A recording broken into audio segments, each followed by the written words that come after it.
Coming up this Saturday on Beyond the Vibe, I'm joined by Jack Broadbent. So home with me now, wait until I'm gone, wait till I'm gone. I was still busking when that video went viral. I didn't even have a Facebook page in those days, you know. I didn't really use the internet. I was sort of just driving around and playing. I sort of got a phone call one day from my friend going, "You do realise you need to set up a page and all this because you've got like 500,000 views on something?" And I'm going, "All right."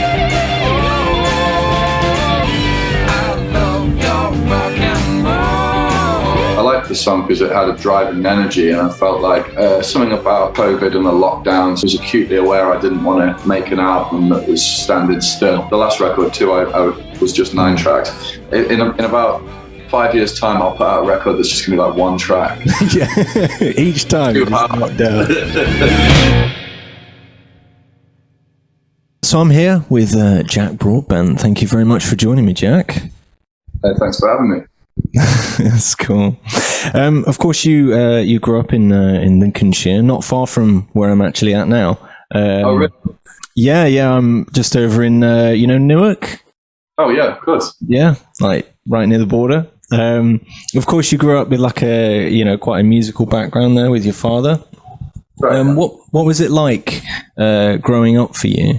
Like around that time, being surrounded by that music and everything. It's fantastic, and coming out of a small community, all the musicians sort of knew each other, so it was very communal, and a lot of the older musicians encouraged the younger musicians, so it really had a nice feeling of acceptance for a young artist. I'm correct in thinking that you first started on the drums, didn't you? I did, yeah. Mainly out of sort of having not acquired this melodic skills, but I always had a passion for percussion, if you like. Yeah. I kind of used to go along to my dad's gigs, and I would always find something to drum on, and then got a kit and started playing in little bands with my dad, and eventually just gravitated more towards guitar because I wanted to write songs. Was your father a guitar player as well, or? My father's a bass player. Okay, so yeah, but is the guitar thing more like a, like so you can write songs and just kind of? Yeah, well, I mean, the more I sort of got into writing songs, then the more my guitar playing had to develop, because I wanted to write different styles of music, So the slide guitar thing was, and the blues sort of thing was always there, but I kind of ended up gravitating towards that because it was another style, another avenue, another sort of little adventure, playing slide. Can you remember that? Like everybody has that kind of that first gig they go to, or the first band that they kind of really gravitate towards. Did you ever have like a moment like that where it's like? Well, I was seeing so many bands, because my dad was playing a lot, and he was playing with bands that would, go and play festivals and stuff like that. So I was seeing a lot of different music. I suppose I remember seeing like a kid who was my age playing guitar and really ripping and, really having a good time. And I remember being about maybe 10 or 11 and it's sort of going like, yeah, I want to do that. I think I've done quite a few of these now, and everybody has this kind of moment, whether it be at a gig or, even through parents, where it's that kind of like, this is what I want to do. Like whatever it is, I want to do that. Yeah, well, and people often ask if my dad sort of encouraged me or, taught me or whatever. And the reality is he didn't need to. It was too tantalizing, It was sort of like growing up knowing that we're allowed to not have normal jobs. Yes, no, exactly. I remember when I was younger, I was like, I want to do the thing that doesn't feel like work. Whatever it is, I want to find that thing. Of course, you had that real viral video, jumping down the line with the busking in Amsterdam video. Can you remember that time you know, around that time, and you know, when you discovered that it kind of exploded. Yeah, I remember. Well, I was still busking when that video went viral. I didn't even have a Facebook page in those days. You know, I didn't really use the internet. I was sort of just driving around and playing. So it was. I sort of got a phone call one day from my friend going, "You do realise you need to set up a page and all this because you've got like 500,000 views on something." And I'm going, "Oh, right." I hadn't even seen a video, so I remember it well because it woke me up and I had to suddenly start using the internet, which, for better or worse, you know, will dominate your life. But obviously, for me, it kickstarted what's now become very enjoyable. You know, after busking for so long and playing little gigs, it's so nice to now be able to play, you know, all over the world in a more professional context. Was there ever, you know, like when you were busking, and was there this kind of intentional thing to do the slide to kind of capture people's attention? Because I imagine like busking is a different thing, isn't it? Like, you know, you're just there and you've got to pull people in. That's it. Yeah, it's sort of every second is an act of, you know, trying to draw. But no, I just it was more the music actually. I found that playing more blues-based material or more groove-based material was more conducive to sitting and jamming rather than, you know, sitting and playing a repertoire, because, you know, what happens is you get halfway through your song, you get to the good bit and there's no one walking past, someone's walking up and you're in the middle of a, you know, verse or something. So I found with playing blues and with playing slide guitar, you could kind of just keep yourself amused on a little groove, and then when necessary, you could, you know, set fire to it. You know. That's cool, man. Of course, the new album Ride, which is out now. I really love the variety on the album. You know, it's kind of there's so much there, whilst, you know, it still feels very much, you know, it's a Jack Broadbent album, but there's, you know, there's a lot of flavour to it. What was the kind of the process behind making the album? Well, interestingly, the process was that there wasn't really a process. We me and my friend Mark, we got together. He's playing drums on it, and we had a couple of little jam sessions, and we realised that this material kind of worked. And then we just set about doing one a week. So we went in, we recorded "Ride" was the first song, and we got it down in a first take and realised that we quite liked the rawness of it. We didn't want to keep trying to just, you know, like do it more and more and more. So we kept that first take, and then the next week we did "I Love You Rock and Roll," and we got it again first take. So we started to feel like, all right, we're trying to capture just real playing, you know. And by the time we'd got 8 tracks, I was really happy with the length. You know, I don't like albums being too long. So we sort of talked about what's the structure or the order of the tracks going to be, and I put together a track listing, and when I called Mark about it, he said, "Oh, that's really funny. That's the order we've recorded the songs in."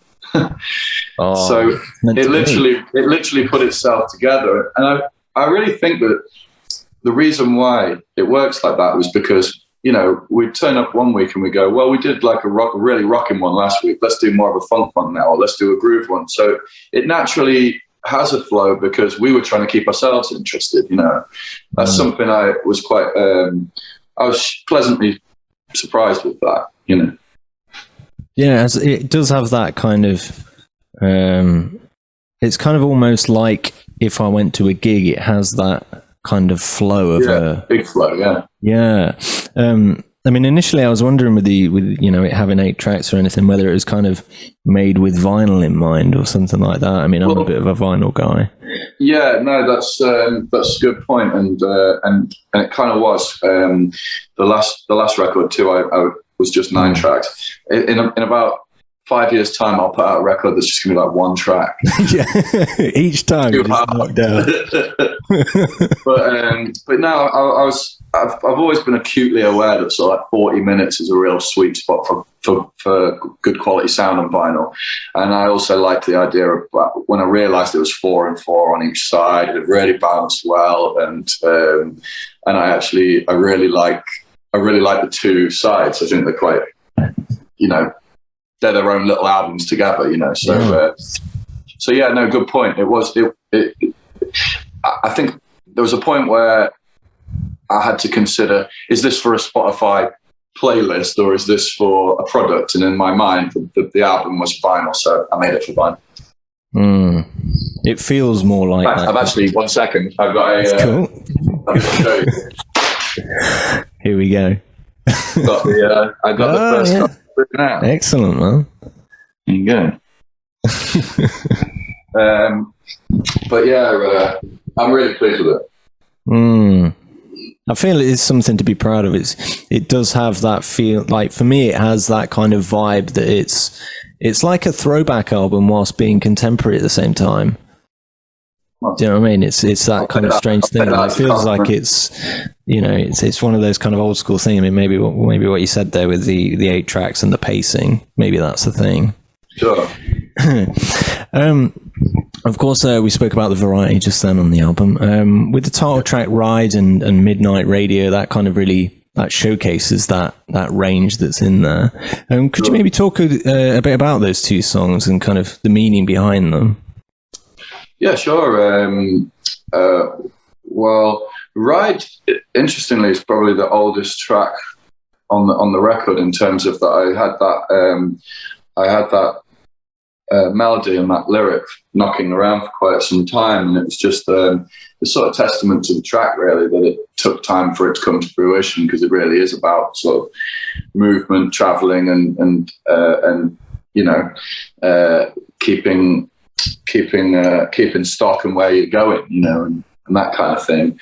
So I liked the song because it had a driving energy, and I felt like something about COVID and the lockdowns and all this, I was acutely aware I didn't want to make an album that was standing still.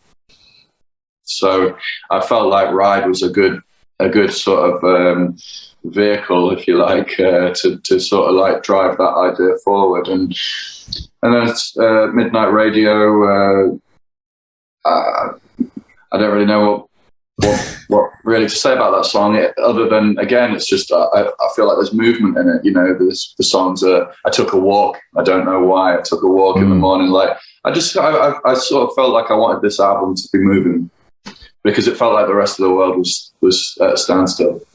Yeah. It felt like there's this kind of running theme of moving and doing. Yeah. Well, the last track, "Who Are You?" the final line on the songs is. I drove miles and miles and miles to know, still got miles to go, So it's sort of, this album really put itself together, I think. Does it kind of relate to, I mean, you're kind of known as doing, you're always touring, you're always going places. Does it kind of, when you write songs, do you pull from those kind of experiences, or? Yeah, well, I think you sort of write two different kinds of songs. There's the songs you write on the fly, and then there's ones that when you have a bit of time to actually sort of focus your ideas. And this is a bit of both. So, a lot of the songs were written on the road in part, and then I had the luxury of time to be able to sit and nurse them and just sort of tease them out and see what could be done with them, really. So, they definitely have a strong correlation to the touring process, but without the touring, that's when you have time to put it all together. When it comes to gigs, from like a fan's perspective, like everybody always has that song that they kind of hope that musician will play. You go to the gig and you think, I hope they do this. From your side, do you have any songs like when you're touring that you look forward to playing yourself, like a favorite? Yeah, I do. Yeah, and the more albums I put out, then the easier that side of things gets, because you don't have these sort of like filler songs where you're like, got we've got to play that Gotta one. go through this. Yeah, but actually, this album is very, very playable because it was all recorded in a very live context. There's nothing on this album that's very difficult to recreate live. So actually, you know, on this last tour, I played a lot of this record, and I've got some favourites on this record. You know? For me, it's got to be Ride. I think that would be the one. Yeah, it's a catchy song, man. You know, I heard that and I was like, I've got to have you on now. You know, that's it now. yeah, that one and Grace are really fun to play live. Actually. Yeah. I imagine it's got like I couldn't help but feel it's like, oh, this would sound great live. You know, in an atmosphere of, you know, with the crowd and everything. That's it. Of course, you've toured and gigged with, you know, some amazing bands and musicians, including the likes of Leonard Skinner, Ronnie Wood, Peter Frampton, Little Feat as well. Looking back, is there like a particular highlight for you so far? Like, do you have a moment? Yeah, I mean, I love playing in the UK because I dominantly tour in the States, and so when we did the tour with Ronnie Wood, that was really cool, playing like Shepherd's Bush Empire with Ronnie Wood. I mean, that's a pretty good night out, even if you're just going to watch it. I mean, not bad, is it? we got the best seats in the house because we got to see it from my stage. But anything I get to do with my father, I really enjoy. We just did some dates with Little Feat. My dad brought me up on Little Feat, so for us that was a real special moment. You know, more so than a lot of other bands I played with that are perhaps more well known, just because it meant more, you know, something to us. But me and my father, we just completed some dates in the US and traveling around together, playing New York City and Chicago, and you can't really get any better than that. You know? Right, it feels like that. We didn't get into any trouble. Nobody got arrested. The gigs were all great. Not yet. Was, you know, with that move over to, I mean, I believe you're in Canada currently, aren't you? I'm currently in Canada, yeah. But was there a, you know, that kind of thought? Because I feel like your music really fits well with that part of the world. Was there kind of an intentional thing? Well, I think there's always been a history of American musicians going to England and English musicians going to America, and I suppose it's just a mutual appreciation of each other's culture and music. And I mean, I grew up listening to pretty much exclusively American bands, you know, apart from the Beatles and the Stones and stuff.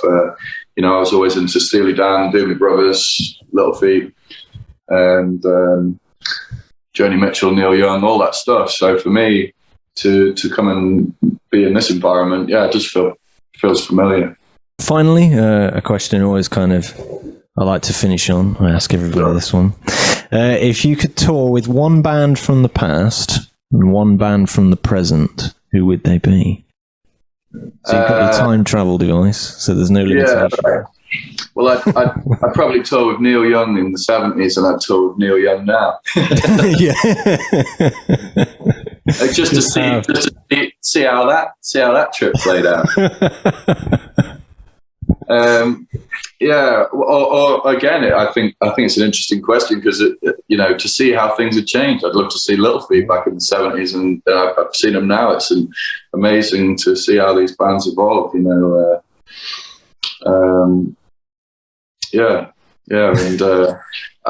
some of the most exciting bands on the planet right now are bands that have been together for over 40 years. You know, not necessarily new bands. Yeah, it's you know, I think the beauty of that is, you know, as we spoke about earlier, it's that catalogue of songs, isn't it? Yeah. You know, they don't have those ones that they're probably thinking, bloody hell, we got to get through this. You know, that's it. It's all killer, no filler. You know. Exactly. And I went to see the Stones a couple of years ago, just before the lockdowns, and wow, I mean, they were just amazing. You know, top of their game. Yeah. Do you have any kind of goals for the future? You know, obviously we're looking at these historic bands, and Well, just to keep playing, really, and as long as I still feel like writing songs, then I love the recording process, and I'd just like to continue to explore trying to make great albums and what it is to make a great album. I mean, I notoriously try and make them without using any money because I don't think that's important. So, for me, recording something very raw, very live, and very honestly, I think produces the finest results. And I'd just like to keep on keeping on and trying to make music everybody can get into and that ultimately I like. I'll let you go in a second. One of the things that really kind of intrigued me was you don't seem to, like, per album. I think I read in a couple of times where you said, like, everybody always goes, "Oh, this sounds different to your previous work." Right. And you don't seem to kind of box yourselves into a certain thing. Is that like an intentional thing of, like, this time I'm going to try this, or?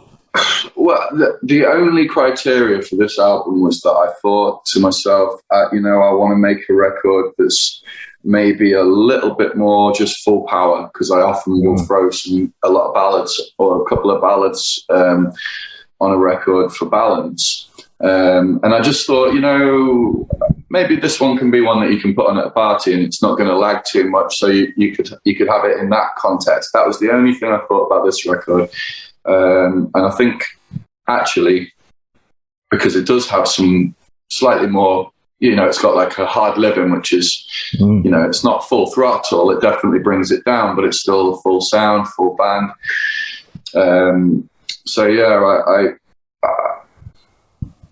I usually go for a bit more variety. This one I did consciously think, a bit more rock and roll on this one. And I've got some really fine acoustic material that I think I'm probably going to put together into an acoustic album to supplement this maybe next. So. That'd be interesting. I'm looking forward to hearing that. Well, thank you very much for joining me, Jack. Thank you so much for having me. It's been great. It's been cool, man. Of course, the new album, Ride, is out now. Available on vinyl as well, as you can see there. If you haven't got it, I mean, where have you been? I mean, it's been out, what, a week, 2 weeks now? Yeah, a little while. 2 weeks, yeah, exactly. Yeah. If you haven't got your copy yet, you're missing out. I know, that's what I'm saying. Where have you been? Obviously go out, get that. On top of that, I've got some UK tour dates coming up too. So if you check out my website, I think they're going to be confirmed possibly this week, but I know we've definitely confirmed a date at the 100 Club in London. So there's going to be a run pretty much scattered around the country. So we'll be somewhere near you. Yes, hopefully I'll get to go and see yourself at some point. Absolutely, man. Cool. Thank you very much, Jack. And hopefully I'll see you on the road. Thanks for having me. Peace out.